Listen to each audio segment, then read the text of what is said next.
I'm extremely humbled to host a very eminent and iconic personality today who shall be taking you through the commerce of the cloud kitchens. This iconic personality is none other than Mr. Ankit Nagori.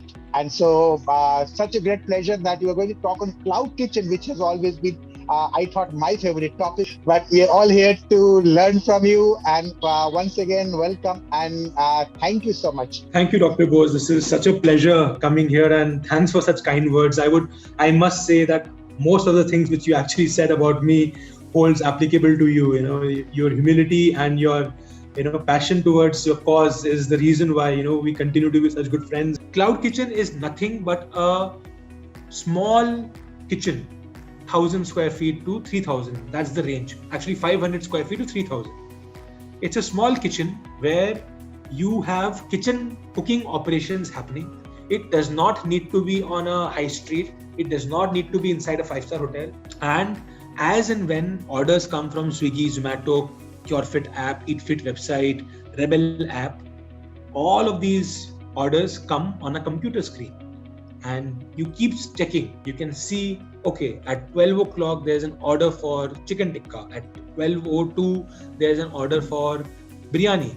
And as and when your orders start coming in, you get like how you have a KST, that kind of a slip is printed, given to a chef. He prepares it, he puts the label of the customer and gives it and then you press a button saying my order is ready, and a Zomato guy comes and picks up and takes away. The other name for cloud kitchen is dark kitchen, ghost kitchen. Basically, you don't need to know where it exists.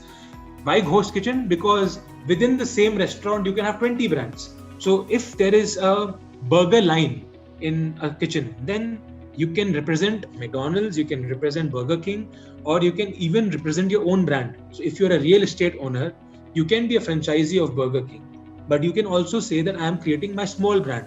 It is a very popular practice, right? All grocery stores or large grocery stores sell, Kisan ketchup, they sell a Maggi ketchup, but there's also a own private label, right?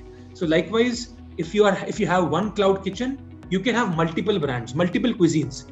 And why is that important? Because for every square feet, you get more orders.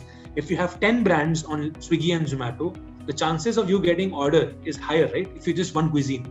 So cloud kitchens are successful because, one, the rentals are lower. Second, the same person who's cooking for, Truffles burger can also cook for EatFit burger. So the same person can be utilized for multiple brands. And lastly, demand, which is the most important part. You can only get, customers from 5, 7, 8 kilometers probably. But for delivery, there is no catchment area. You can have 3 cloud kitchens in a city and cover the entire city, because deliveries can take care of 8, 10, 12 kilometers. The one important other area of cloud kitchens is the distance, the order. So you get more orders per square feet. Your delivery staff and the cooking staff can service multiple orders. And thirdly, you're also able to get much lower rentals. So this is what the strategy is.